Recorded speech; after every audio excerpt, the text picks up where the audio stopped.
고린도후서 8장 1절에서 8절 말씀 봉독할 때에 주께서 성경에 명하신 바를 따라 주의 말씀 잘 받는 표로 크게 아멘합니다. 봉독합니다.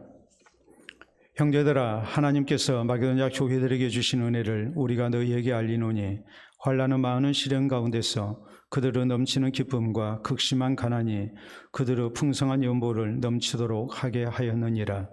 내가 증언하노니 그들이 힘대로 할 뿐 아니라 힘에 지나도록 자원하여 이 은혜와 성도 섬기는 일에 참여함에 대하여 우리에게 간절히 구하니 우리가 바라던 것뿐 아니라 그들이 먼저 자신을 주께 드리고 또 하나님의 뜻을 따라 우리에게 주었도다. 그러므로 우리가 디도를 권하여 그가 이미 너희 가운데서 시작하였은즉 이 은혜를 그대로 성취하게 하라 하였노라. 오직 너희는 믿음과 말과 지식과 모든 간절함과 우리를 사랑하는 이 모든 일에 풍성한 것 같이 이 은혜에도 풍성하게 할지니라. 내가 명령으로 하는 말이 아니요 오직 다른 이들의 간절함을 가지고 너희의 사랑의 진실함을 증명하고자 함이로라. 아멘. 우리나라 교인들의 설교에 대한 반응을 조사해 봤습니다. 그랬더니 1호 설교에는 90%의 성도가 은혜를 받았습니다. 축복 설교에 대해서는 70%가 은혜를 받습니다. 그러나 죄와 회개에 대한 설교를 하면 30%만 은혜를 받습니다. 헌신과 헌금에 대한 설교를 하면 불과 10%만 은혜를 받는 걸로 나타났습니다. 헌금 설교에 대한 부정적 인식을 드러내고 있는 조사 결과입니다. 이 조사 결과대로 헌금 설교는 설교자나 성도 모두에게 예민한 주제임이 틀림없습니다. 설교자에게도 참으로 부담스러운 주제입니다. 또 성도에게도 은혜 받기 쉬운 주제가 결코 아닙니다. 어떤 경우 시험 들 수도 있는 주제입니다. 그럼에도 불구하고 우리 성도는 헌금 설교에 대한, 헌금 생활에 대한 하나님의 말씀을 깊이 들어야 합니다. 왜냐하면 헌금은 하나님의 명령이기 때문이요 구원받은 성도의 마땅한 의무가 되기 때문입니다. 뿐만 아니라 우리는 구원받은 하나님의 백성으로서 하나님의 선한 도구로 또 하나님의 선한 사역을 우리가 이 땅 가운데 살면서 감당해야 하는 사명이 있기 때문입니다. 그래서 저는 담임 목사로서 해마다 1년 한 차례 11월 둘째 주일은 바른 헌금 생활에 대하여 설교를 해왔습니다.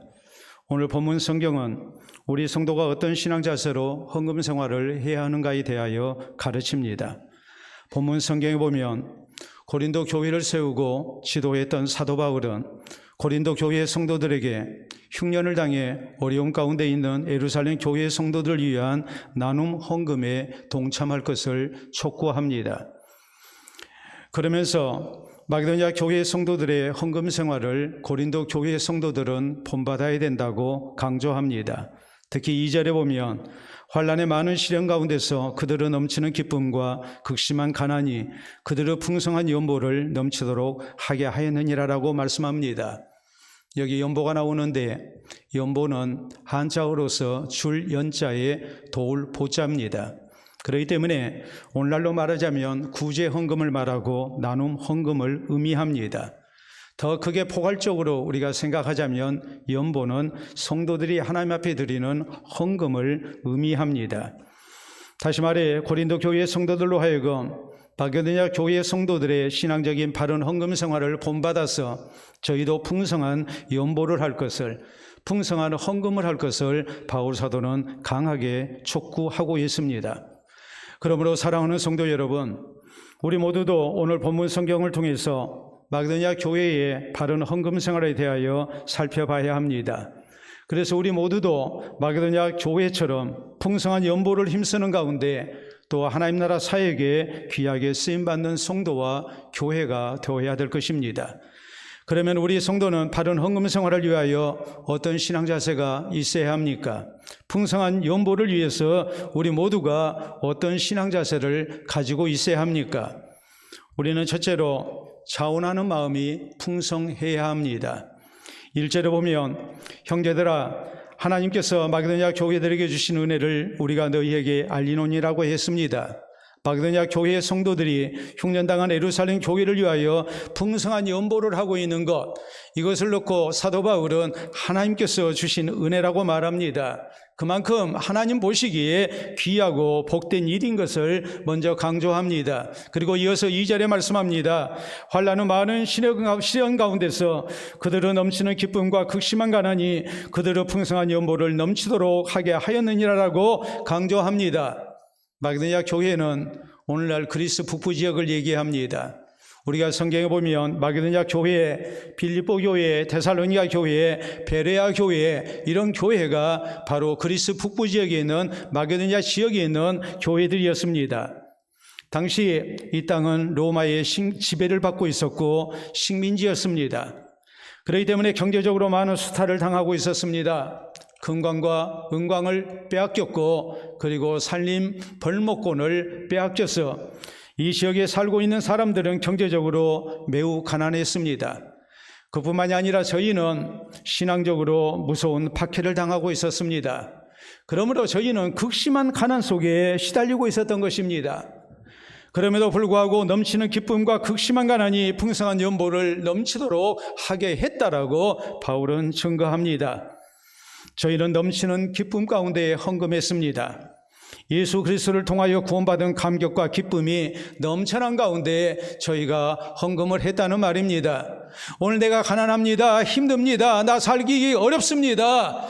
그러나 내 육신 생활은 힘들다 할지라도 예수 그리스도 안에서 내가 모든 죄를 용서받고 구원받은 가운데에 영광스러운 하나님의 자녀가 됐고 하나님의 나라를 상속받게 됐다는 이 사실 앞에 저희는 감사가 있었고 기쁨이 있었고 이것이 넘치는 그런 모습 가운데 하나님을 향한 헌금을 했음을 성경은 말씀하고 있는 것입니다. 또 저희는 극심한 가난 속에 시달리고 있었습니다. 이 극심한 가난이 하나님을 향해서 헌금을 하지 아니하는 핑계가 됐던 것이 아닙니다. 오히려 극심한 가난 때문에 저희는 풍성한 연보를 할 수가 있었습니다. 무슨 뜻이겠습니까? 흉년당한 예루살렘 교회의 성도들의 배고픔과 고통을 저희는 충분히 이해했습니다. 왜냐하면 자신들이 먼저 극심한 가난 속에서 살고 있었기 때문입니다. 그러므로 구원받은 그리스도인으로서 기쁨 가운데 가난한 이웃을 사랑하고 돕는 것 마땅하다고 생각한 것입니다. 마게도냐 교회의 성도들은 예루살렘 교회의 성도들이 흉년을 만나서 고통을 겪고 있을 때에 그 배고픔과 고통을 누구보다도 잘 이해합니다. 그리고 구원받은 성도로서 저희는 차원에서 기쁨 가운데 이 예루살렘 교회의 성도들을 돕기를 원했고 이것이 풍성한 연보로 나타났던 것입니다. 그러므로 3절에 사도 바울은 이렇게 말합니다. 내가 증언하노니 그들이 힘대로 할 뿐 아니라 힘에 지나도록 차원에서 했다. 마지못해서 헌금한 게 아닙니다. 바울 사도가 분명히 증언합니다. 저희는 자신이 할 수 있는 최선을 다해서 헌금했고 힘에 지나도록 차원에서 헌금했다고 강조합니다. 4절로 5절에 보면 이 은혜와 성도 섬기는 일에 참여함에 대하여 우리에게 간절히 구하니 우리가 바라던 것뿐 아니라 그들이 먼저 자신을 주께 드리고 또 하나님의 뜻을 따라 우리에게 주었도다라고 말씀합니다. 힘에 지나도록 했습니다. 간절히 구했습니다. 사도가 생각할 때 마게도냐 교회의 성도들이 워낙 가난해서 저희에게 예루살렘 교회의 성도들 위해서 헌금해달라고 말할 수가 없었습니다. 그런데 마게도냐 교회의 성도들이 먼저 간절히 구했습니다. 우리도 예루살렘 교회의 성도들의 그 배고픔을 이해하고 돕고 싶습니다. 저희의 배고픔을 우리가 나누고 싶습니다 하면서 차원에서 저희가 구제 헌금하기를 원했던 것입니다. 조금도 억지가 없었습니다. 저희는 기쁨 가운데 즐거이 헌금했습니다. 우리 성도도 마게도냐 교회를 본받는 가운데 헌금할 때에 바로 이런 신앙 자세가 있어야 합니다. 자원하는 마음이 먼저 풍성해야 합니다. 하나님께서 내게 베푸신 구원의 은혜에 감사하면서 내가 하나님 나라 사역에 쓰임받을 수 있다는 것을 생각하면서 우리는 감사해야 합니다. 또 하나님의 말씀을 따라서 연약한 이웃을 사랑하고 섬기는 것, 이것이 하나님께서 오늘 내게 주신 은혜라는 것을 알고 우리는 자원적으로 기쁨 가운데 풍성한 헌금을 하는 성도가 되어야 됩니다. 성경에 보면 우리 하나님께서 우리에게 어떤 헌금을 원하시는지 분명하게 나타납니다. 애굽에서 노예 생활하던 이스라엘 백성들을 하나님께서 해방시켜 주셨습니다. 저희가 애굽의 노예 상태에서 하나님의 백성이 되는 영광을 허락받습니다. 우리 하나님께서는 저희에게 하나님의 임재의 상징인 성막을 건축하게 하십니다. 성막 건축에는 많은 재물이 필요했습니다. 이때 하나님께서 이스라엘 백성들에게 요구하신 것은 이것이었습니다. 강제적으로 헌금하게 한 것이 아니고 백성들 가운데 즐겨 내는 것만 받으라고 말씀을 하십니다. 구원하신 하나님의 은혜에 감사해서 기쁨으로 하나님 앞에 즐거움으로 드리는 것만 받아서 성막을 세우라고 명령하십니다. 구원받은 이스라엘 백성들은 감사와 기쁨 속에 성막 건축을 위한 헌물을 하나님 앞에 바쳤습니다. 그리고 성경은 말씀합니다. 날마다 백성들이 줄 서서 가져왔기 때문에 나중에는 일하는 데 방해가 됐고 또 충분히 헌물을 드렸기 때문에 그만 가져오라고 말할 정도로 이스라엘 백성들은 즐거움으로 하나님 앞에 헌신됐다고 성경은 말씀하고 있습니다. 마리아가 300데나리온의 향유를 예수님께 부어드립니다. 300데나리온의 가치는 노동자 1년 연봉에 해당되는 어마어마한 금액입니다. 이 비싼 향유를 아낌없이 예수님께 부어드립니다. 예수님의 요구가 있었던 게 아닙니다. 제자들이 권유해서 그랬던 게 아닙니다. 차원에서 했습니다. 나를 구원해 주신 은혜에 대해서 우리 가족에게 베푸신 은혜 때문에 마리아는 감사 속에 자원적으로 예수님 앞에 귀한 헌신을 했습니다. 거룩한 낭비를 한 것입니다. 옆에 사람들이 볼 때에 아까워할 정도로 마리아는 비싼 향유를 조금도 아까워하지 않고 예수님께 부어드렸습니다. 우리가 일반적으로 6월은 호국 보훈의 달이라고 얘기를 합니다.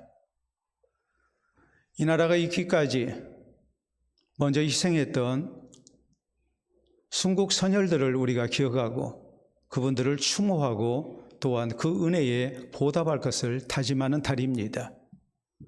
보훈청에서 낸 호국 보훈의 달 포스터를 우리가 한번 보도록 하겠습니다.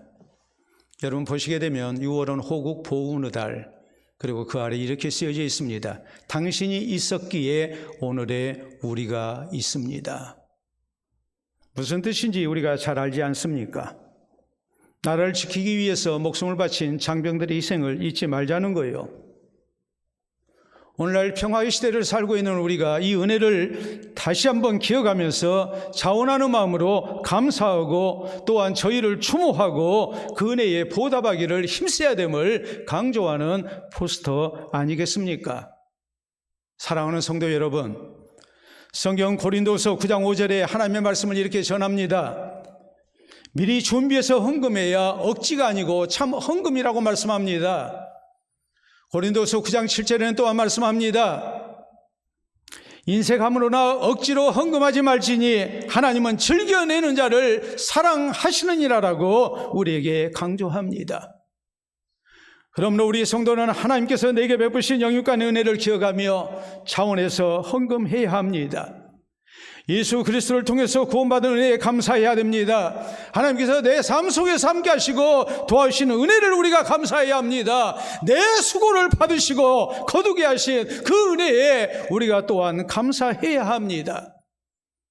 나의 헌금을 통해서 하나님의 아름다운 사역을 이루고 계신 것도 우리가 기억하고 감사해야 합니다. 그리고 기쁜 마음으로 차원에서 우리가 풍성한 헌금을 드려야 됩니다. 우리 모두 헌금할 때 먼저 이 신앙 자세가 있어야 합니다. 그래서 하나님께서 기뻐 받으시는 바른 헌금 생활이 우리 모두에게 있기를 바랍니다. 둘째로 우리 성도는 헌금은 진실한 신앙의 증표가 됨을 기억하면서 풍성한 헌금을 드려야 됩니다. 6절에 보면 그러므로 우리가 디도를 권하여 그가 이미 너희 가운데서 시작하였은즉 이 은혜를 그대로 성취하게 하라 하였노라라고 말씀합니다. 당시 고린도 교회는 흉년당한 예루살렘 교회를 위한 연보, 이 구제헌금 나눔 헌금에 자기들도 함께 하겠다고 미리 약속했습니다. 그런데 문제는 1년이 지나도 그 약속을 이행하지 않고 있는 것입니다. 그러므로 사도 바울은 디도를 보내서 약속한 헌금을 하게 촉구합니다. 사실 고린도시는 부유한 상업도시였습니다. 그리스의 중심도시였고 무역항이 있었고 군사도시였습니다. 그 지방의 수도였고 총독이 살고 있는 도시였습니다. 로마 제국 내에서 가장 부유한 도시로 손꼽힌 도시, 그것이 바로 고린도시였습니다. 그러므로 고린도 교회에는 부자가 많았고 또한 부유한 교회였습니다. 가난한 마게도냐 교회들과 비하면 엄청난 부자 교회가 바로 고린도 교회입니다. 그런데 1년 전에 약속한 헌금을 하지 않습니다. 그러므로 사도 바울은 디도를 보내서 약속한 헌금을 하라고 독려합니다. 7절에 보면 오직 너희는 믿음과 말과 지식과 모든 간절함과 우리를 사랑하는 이 모든 일에 풍성한 것 같이 이 은혜에도 풍성하게 할지니라라고 말합니다. 우리의 간절한 마음과 입술로 고백되는 신앙이 우리의 진실된 헌금을 통해서 나타나야 하지 않겠느냐고 고린도 교회 성도들을 책망하며 저희에게 강조하고 있는 것입니다. 그러므로 8절은 또 이렇게 말씀합니다. 내가 명령으로 하는 말이 아니요 오직 다른 이들의 간절함을 가지고 너희의 사랑의 진실함을 증명하고자 함이로라라고 말씀합니다. 마음으로만 말로만 어려움 당한 성도를 도와야겠다고 사랑한다고 말하지 말고 내가 하나님 은혜에 감사하고 있다고 말하지 말고 실제적으로 예수 그리스도의 이름으로 가난한 이웃을 위한 헌금을 우리가 힘써야 된다는 말이요. 그래서 주님을 향한 또 이웃 사랑에 대한 내 신앙이 증명되어야 된다고 이렇게 강조를 하고 있는 것입니다. 그것이 진짜 이웃 사랑이요. 하나님 은혜에 감사하는 모습인 것을 바울은 말씀합니다. 우리 성도가 이 사실을 잊어서는 안 됩니다. 헌금은 진실된 신앙의 증표가 된다는 것을 기억해야 합니다. 그리고 우리는 하나님 앞에 진실되고 풍성한 헌금을 해야 합니다. 아브라함이 적바에 전쟁에서 승리했습니다. 그리고 많은 노략물을 거두었습니다. 아브라함은 처음에 자기와 자기 부하들이 열심으로 싸워서 잘 싸워서 승리했다고 생각했습니다. 그런데 멜기세덱 제사장이 나타나서 아브라함에게 얘기합니다. 지극히 높으신 하나님을 찬송하라. 하나님이 너와 함께 하시고 너를 도와주셔서 이 전쟁에서 승리한 것이다라고 말합니다. 이 말을 들었을 때 아브라함은 하나님을 찬양합니다. 그리고 그가 얻은 노략물 가운데 10분의 1을 11조를 하나님 앞에 바칩니다. 나와 함께 하시고 도와주시는 하나님의 은혜에 대해서 나의 수고를 받으시고 거두게 하시는 하나님의 은혜에 대해서 감사하는 증거를 11조를 통해서 나타낸 것입니다. 애굽에서 노예 생활하던 이스라엘 백성들을 하나님께서는 구원해내시고 이 백성들 모두 한 사람 빠짐없이 생명의 속전이라는 것을 내게 하십니다. 속전이라는 것은 다름이 아니라 노예가 해방될 때 지불하는 돈입니다. 하나님의 은혜로 저희가 구원받았지만 이 하나님의 은혜에 대해서 저희가 감사하고 거기에 대한 증거를 나타내게 하신 것입니다. 신앙 고백의 증표로서 모든 이스라엘 백성들에게 생명의 속전을 내라고 하나님 명령하셨고 이스라엘 백성들은 거기에 순종합니다. 우리 예수님은 너희 보물을 하늘에 쌓아두라고 말씀하십니다. 내 보물이 있는 그곳에 내 마음도 있느니라라고 말씀하십니다. 그리고 한 사람이 두 주인을 섬기지 못한다고 강조하시면서 너희가 하나님과 재물을 겸하여 섬길 수 없다라고 강조하십니다.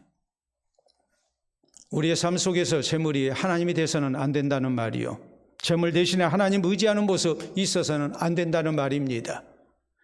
재물로 하나님을 공경하라는 말입니다. 재물보다도 하나님을 의지하고 하나님 나라 사역에 헌신되는 구원받은 성도가 되어야 된다는 말입니다.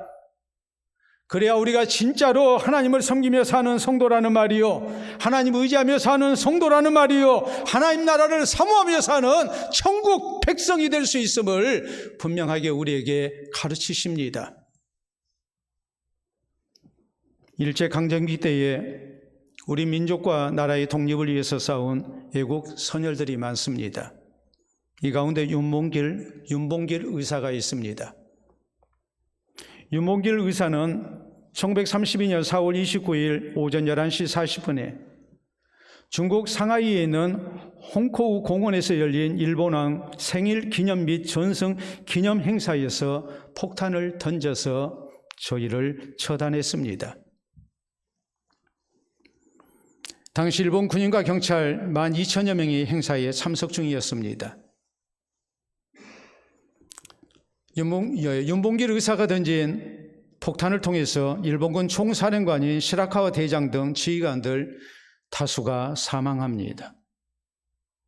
윤 의사는 현장에서 잡혀서 얼마 후에 총살을 당했습니다.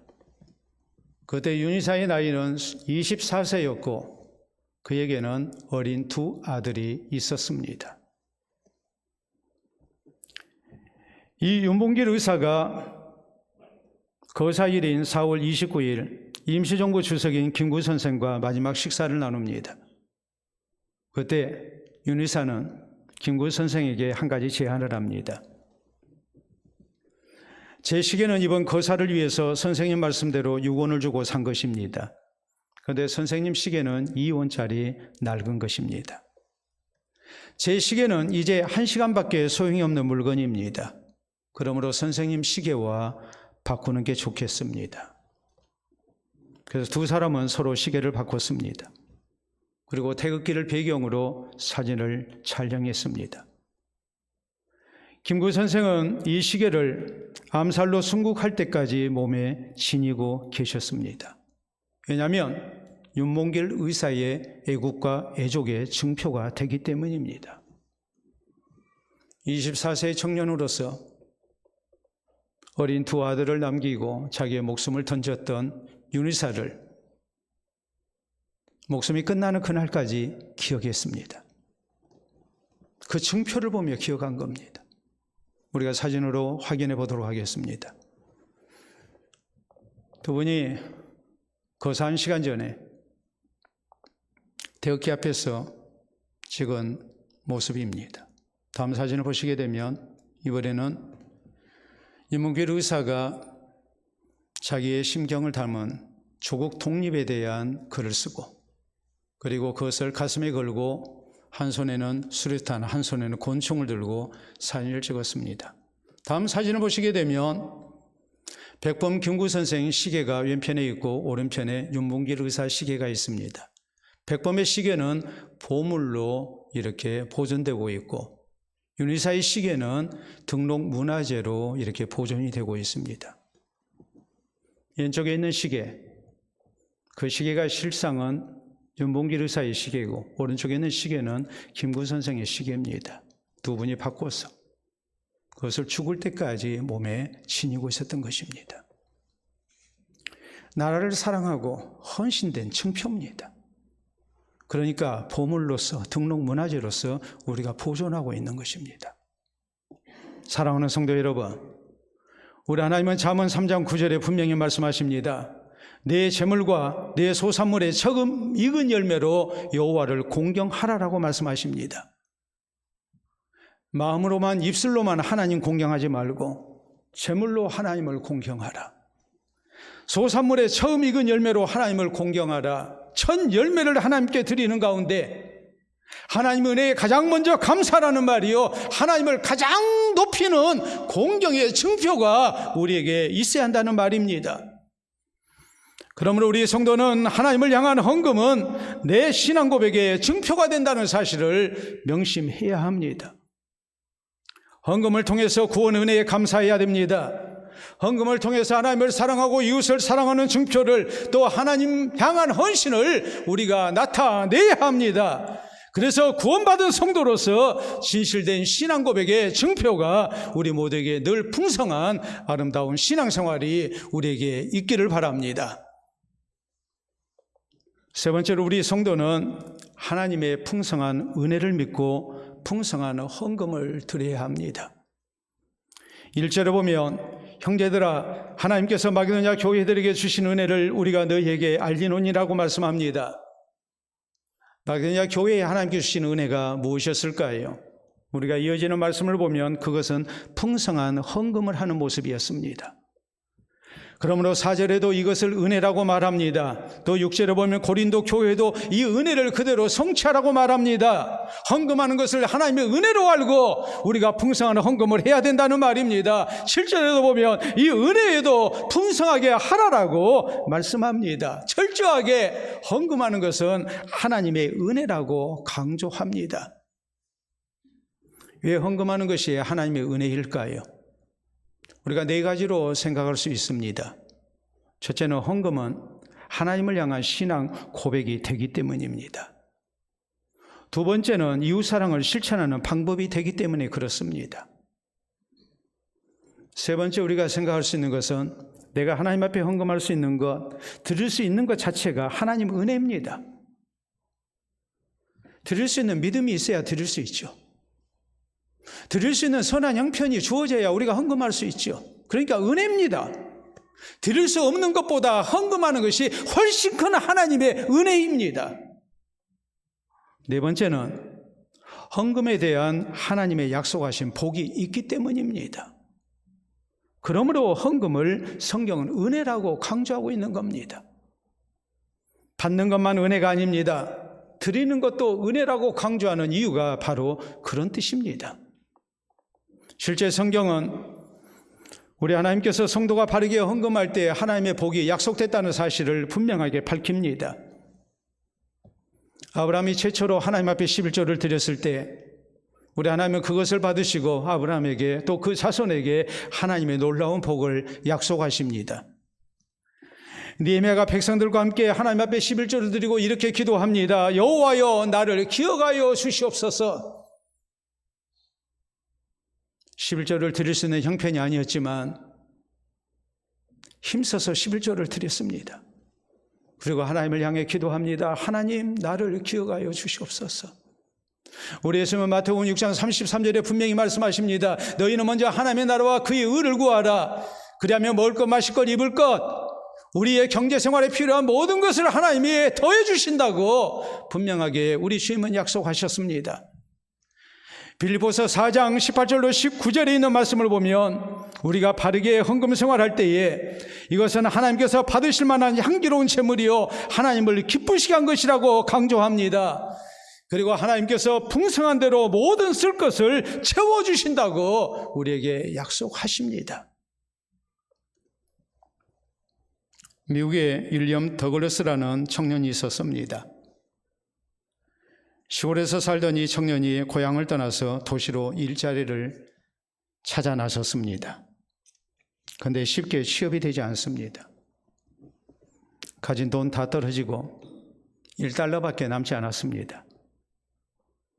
주일날 예배에 참석하는데 $1의 절반인 50센트를 하나님 앞에 헌금합니다. 그리고 그는 이런 기도를 드립니다. 하나님, 제게 있는 $1 중 50센트만 남겨두고 헌금했습니다. 앞으로 제가 어디에서 일하든지 하나님 앞에서 온전히 봉사하고 헌신하며 하나님 영광 위해서 살겠습니다. 자신의 앞길을 열어달라고 자신의 장래를 위해서 하나님 앞에 간절히 기도했습니다. 그리고 남은 50센트로 하루 식사를 위한 빵을 사서 잠잘 것이 없었기 때문에 행여자를 위한 숙소에서 잠을 잤습니다. 그리고 다음 날 월요일이 됐을 때에 그는 드디어 구두 공장에 취업할 수 있었습니다. 누구보다도 성실히 일했습니다. 소득을 얻은 대로 그는 바른 헌금 생활을 힘썼습니다. 하나님의 복주심으로 1876년 그는 구두 회사를 설립합니다. 큰 성공을 거둡니다. 오늘날 미국에서 가장 유명한 구두 회사 더글러스 슈 컴퍼니가 바로 이렇게 해서 시작이 됐습니다. 이분은 평생 하나님 나라 사역을 위해서 크게 쓰임받은 걸로도 유명합니다. 사랑하는 성도 여러분, 우리 성도도 바른 헌금 생활에 대한 하나님께서 약속하신 복을 굳게 믿어야 됩니다. 이 믿음으로 바른 헌금 생활을 힘써야 합니다. 풍성한 마음으로 풍성한 헌금 생활을 우리가 해야 합니다. 그래서 하나님께서 약속하신 은혜를 풍성하게 체험하는 우리 모든 성도들이 될 수 있기를 바랍니다. 인터넷에 이런 기사가 올라왔습니다. 한 고등학생이 아버지 생신을 앞두고 용돈을 열심으로 모았습니다. 그래서 생신 선물로 무려 5천만 원을 드렸습니다. 안 놀래요. 고등학생이 용돈을 모아서 5천만 원을 아버지 생신 선물로 드렸습니다. 아버지는 이 돈을 한 푼도 쓰지 않고 10년 동안 지갑에 넣고 다녔습니다. 5천만 원을 지갑에 넣고 다닌 거예요. 어떻게 가능했을까요? 우리가 한번 보도록 하겠습니다. 5천원짜리, 1,000원짜리, 만원짜리, 5만원짜리 합쳐가지고 6만 6천 원을 들여서 5천만 원을 만들어 아버지에게 드렸습니다. 여러분에게 묻겠습니다. 저 돈은 6만 6천 원입니까? 5천만 원입니까? 6만 6천 원입니까? 아니면 5천만 원입니까? 5천만 원이죠. 아버지를 사랑하는 마음이 그 안에 담겨져 있습니다. 나를 낳으시고 키워주신 아버지 은혜에 대한 감사하는 마음이 담겨져 있습니다. 앞으로 내가 최선을 다해서 아버지가 나를 위해 희생하신 것처럼 나도 아버지를 잘 모시고 아버지의 평안한 여생을 위해 살게노라는 다짐이 담겨있는 5천만 원짜리 돈입니다. 여러분 같으면 그 돈을 쓰겠습니까? 아니면 자식이 나를 사랑하고 은혜에 대한 감사의 증표로 평생 간직하시겠습니까? 평생 간직하죠.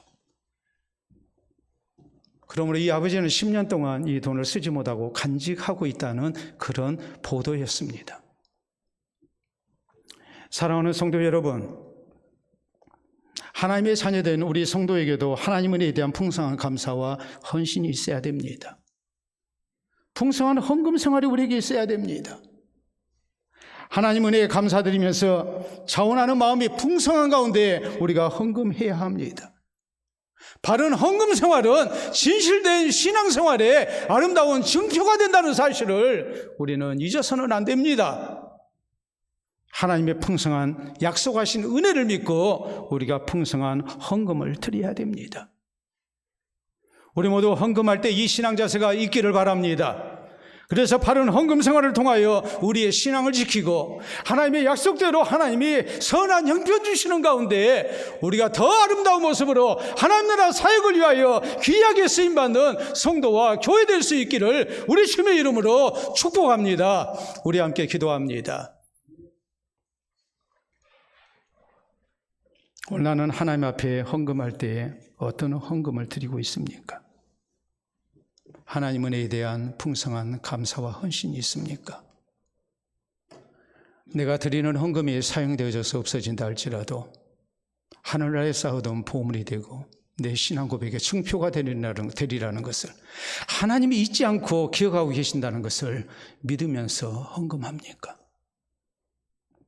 헌금 생활 잘 할 수 있도록 도와주시는 하나님의 약속하신 말씀은 굳게 믿습니까?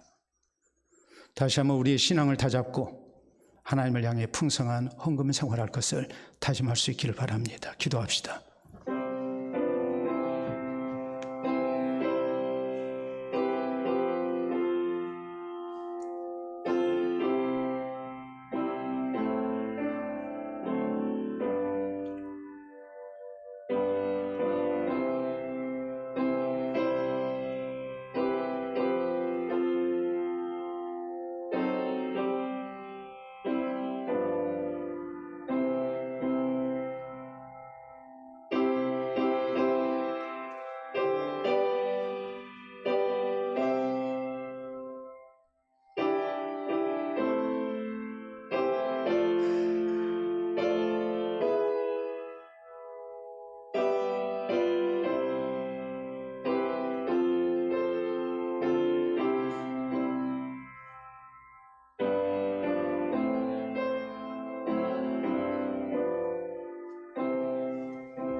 참으로 좋으신 우리 아버지의 은혜를 진심으로 감사합니다. 우리를 예수 그리스도 안에서 구원의 자녀 되게 하시고 우리의 모든 삶 속에 함께 하시고 도우심으로 여기까지 오게 된 것 진심으로 감사를 드립니다. 우리를 통하여 또 하나님 나라 아름다운 사역을 감당하게 하시고 또 주님의 뜻을 이 땅 가운데 성취하고 계심을 믿고 또한 감사를 드립니다. 사랑하는 성도들이 아름다운 교회를 이루고 또 함께 헌금하여 우리 주님께서 원하시는 곳에 아름답게 쓰임받을 수 있도록 도와주신 은혜 다시 한번 우리가 감사를 드립니다. 풍성한 헌금 생활을 통하여 우리가 주님을 기쁘시게 하며 또한 이 땅 가운데 주의 나라를 세우고 또 많은 이들을 복되게 하는 하나님의 사람으로 쓰임받기를 원합니다. 주께서 영육간에 베푸르신 은혜를 기억하며 우리가 풍성한 감사 속에 자원하는 모습으로 우리가 헌금할 수 있도록 인도해 주시옵소서. 주님을 사랑하고 이웃을 사랑하며 주의 은혜에 감사하며 우리가 주님 앞에 헌신된 증표로 드리는 귀한 헌금들 하나님께서 기억해 주시고 하나님 나라 보물이 될 수 있도록 도와주시옵기를 원합니다. 또 이 땅 가운데 좋은 것에 충성한 주의 백성들에게 더 많은 것을 맡기시며 믿음으로 순종하는 성도들에게 하나님께서 선한 형편을 주시고 가정과 일터에 주의 복을 더하시는 중 우리가 더욱 즐거이 헌신되게 해주실 것을 믿고 감사를 드립니다. 항상 이 믿음으로 우리가 충성하게 하시고 풍성한 헌금하게 하시고 주님 나라 사역에 귀하게 쓰임받기를 즐거워할 수 있도록 역사하여 주시옵소서. 이제까지도 사랑하는 성도들의 정성 어린 헌금을 주님께서 받아주시고 증표로 기억하고 계시거니와 이후로도 우리 교회를 통해 또 사랑하는 성도들의 손길을 통하여 이루시는 하나님의 놀라운 역사 더 많아지게 하시고 하나님 앞에 설 때에 주님 앞에 크게 칭찬 넣는 우리 성도 우리 교회 될 수 있도록 인도하여 주시옵소서. 감사하고 예수님 이름으로 기도하옵나이다. 아멘.